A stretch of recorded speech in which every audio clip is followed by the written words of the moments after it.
We move to the next presenter. It's Lorenzo Minto. He will talk about stronger privacy for federated collaborative filtering with implicit feedback. He's already on stage. The floor is yours. Thank you very much. So hi everyone. The title of our work is Stronger Privacy for Federated Collaborative Filtering with Implicit Feedback, or more in short, a privacy-first recommender system. What motivated this work is that most modern recommender systems rely on centrally collected user data, which can raise serious privacy concerns. It has been shown how sharing even apparently harmless information, such as news clicked or movies watched, can be revealing of user-sensitive categories such as age, gender, and political affiliation. So we looked into federated learning as a way to better protect privacy while still serving good quality recommendation and avoid having to centrally collect data. We set out some requirements for our recommender system, and they are the following. First, we want our recommender system to work on implicit data, as it constitutes the majority of the data available in the wild, as it comes to no cost to the user. And secondly, we don't want to collect nor store any user interaction data, as we already discussed. And finally, since our system will still need to rely on some type of user contribution, we want this contribution to be protected with strong privacy guarantees, and namely differential privacy. There are challenges to satisfy these previous requirements. The first is the one posed by implicit data. The explicit case has been previously investigated in this setting, and the proposed solution relies on the assumption that the data being recovered is sparse, which is not the case for implicit feedback and the gradient data coming from that. Secondly, privacy means noise, which in turn means loss of utility. Privatization methods often rely on control noise injection, which inevitably leads to a loss of utility. So we need to strike a balance between the two, and we study the trade-off between privacy and utility in the results. And as a final requirement, no data should leave the client, meaning that we can't do centralized data collection, and we have to rely on a centralized design. So what is differential privacy and what is federated learning? So a little bit of differential privacy first. Here at the bottom is the formal definition, but the general intuition is that an algorithm fee is differentially private when for all adjacent data sets, which are data sets that differ only on a single element, the output of the algorithm is roughly the same. More technically, we should say that the difference between the outputs is bounded, but what it essentially means is that your contribution cannot be singled out. Federated learning, on the other hand, is a relatively recent distributed learning paradigm where the learning of a model is shared between many clients and coordinated by a central server. The clients train the local models on their private data. The server then aggregates all the clients' updates and performs a global model update. The new model is then redistributed to the clients, and a new federated iteration can begin. Here is a system design. We have the client. We have an LDP module, which lies inside the client. We have the proxy network, which we won't go into detail in this talk for the sake of time, but you can find more about it in the paper. And then we have the server. So we look into collaborative filtering, and more in particular into metric factorization, and we look into a way to make it distributed. Normally, these two steps that you see on the slide would happen in a central location. But since user embedding should never leave the client, as we said before, we need to find a way to decouple the second expression. We borrowed this from the literature, and we can compute the user embedding update directly on the client, as we only need item embeddings, which considered non-private, and that's the one in the red box. And on the other end, for the second expression, for the item embedding update, we would need everyone's user embedding. So we decoupled the latter expression into a client-side computation and a server-side aggregation. The expression we're trying to decouple is the one at the top, and the first step is to isolate the user-wise computation step, and the second step is the aggregation of the user-side results at the server. For each user, we now have an item gradient matrix nabla V. If it was not enough that we don't release any raw interaction data, we now also want to privatize the gradient information that we do release. For that, we use a variant of the method proposed in New et al. 2016, in which one item and one dimension from the item gradient matrix is selected, and the selected update is encoded in a transmission frequency of 2 opposite global constants, such that the expected value of this binary transmission would be the update value in question. Of course, we only share a single sample for each factor, so the expected value of any single user is well protected. Then we set the number of randomly elected factors per user to k, with each factor getting perturbed separately. And what we have is, in the final stage, is this privatized item gradient matrix nabla v tilde, which can be shared with the server. So now the system design should make a little more sense. We have the client, where the user embedding X resides and stays for the whole duration of the training. An item gradient matrix nabla v is computed. This is passed through the LDP module, and a privatized nabla v update is generated. This is then shared with the proxy network, which I can find more about in the paper, and every user update is aggregated at the server, and then the iteration restarts. That's in the federated learning paradigm.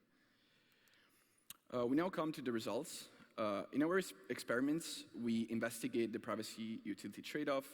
We study the system performance dependence on item set cardinality. So how many items you're recommending upon, which ultimately is the dimensionality of the transmitted gradients. And we benchmark our method against other private and non-private methods. So first is privacy utility trade-off study. For this experiment, we took a subset of 1,000 items. We illustrate the system performance in terms of hit rate in relation to the privacy budget epsilon and the number of per user updates k. We observe, as expected, that performance increases with higher privacy budgets and higher number of updates shared per user, following the intuition that we are somewhat compromising privacy in favor of utility. We also studied the privacy utility trade-off for different population sizes and observed that as more users participate in the federation, we can achieve higher utility for smaller privacy loss, which is a very interesting result. The increase is quite significant in small budgets like 0.5.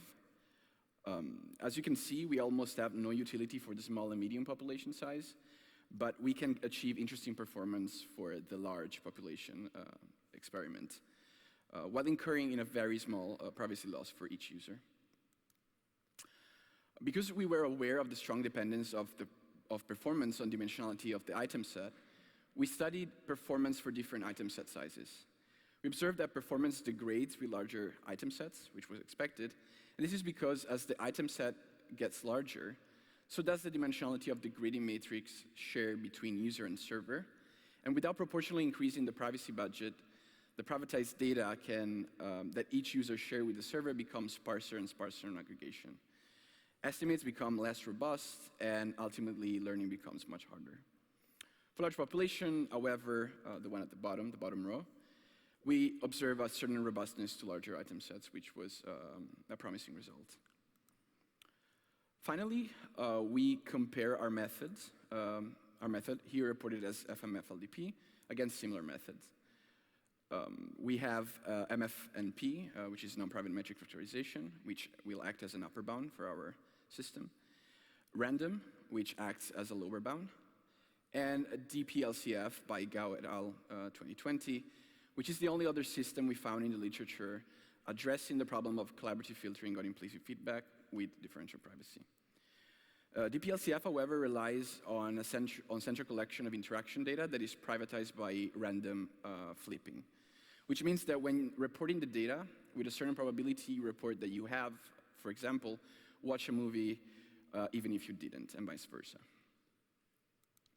As you can see, the performance of our framework with 100 and 250 updates per user is well above random, showing reasonable performance with hit rate greater than 0.5.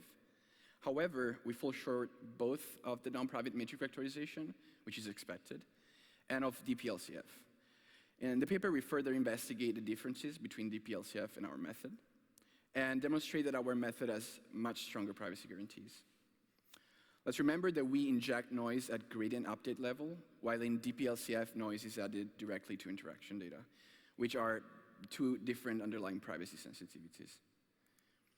To conclude, we presented the first privacy-preserving federated recommender system for implicit feedback under local differential privacy. We demonstrated its effectiveness on a variety of privacy budgets, item set, and user set cardinalities.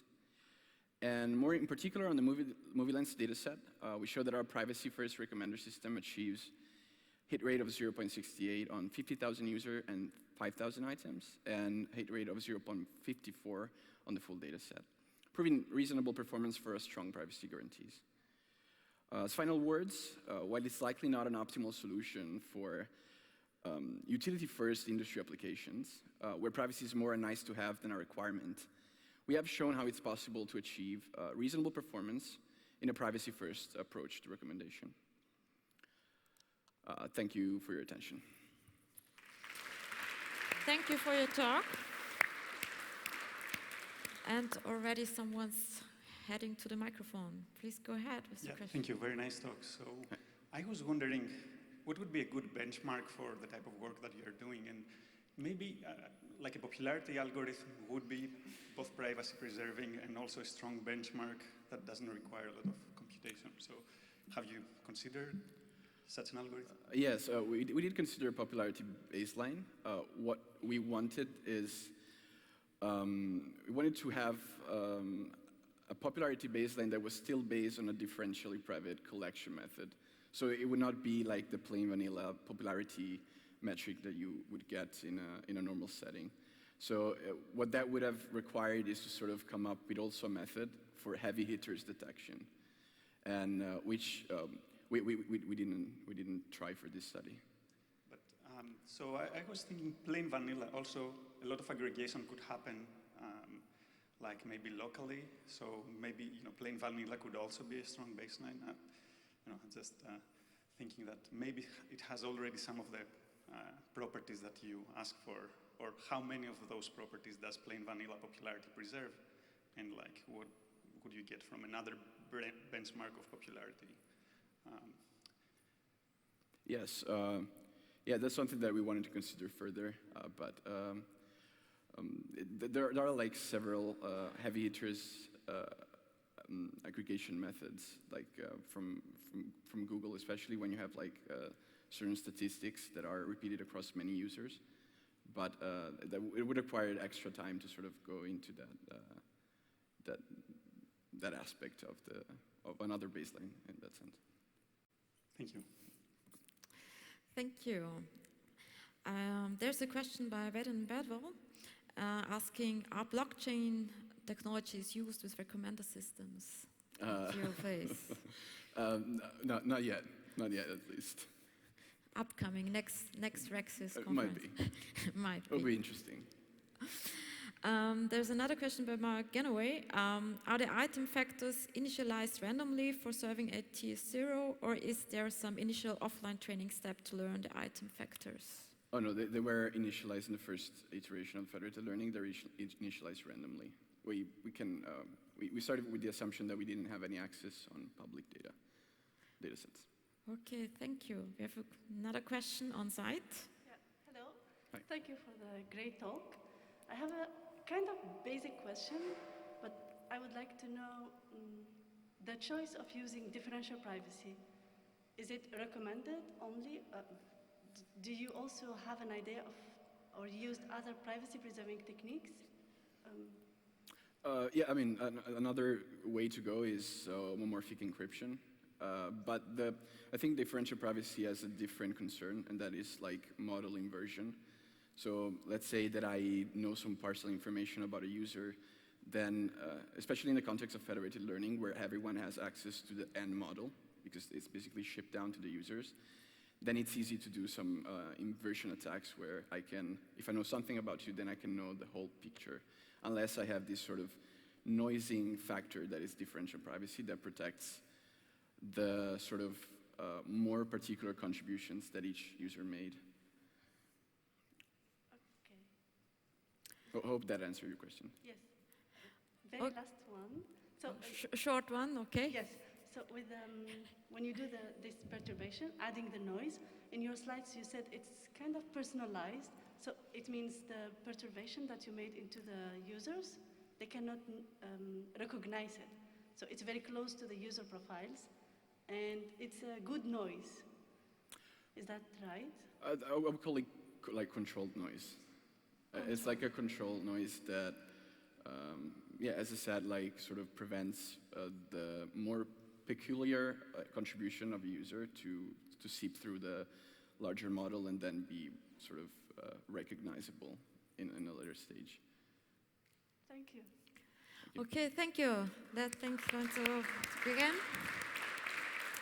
And we already come to our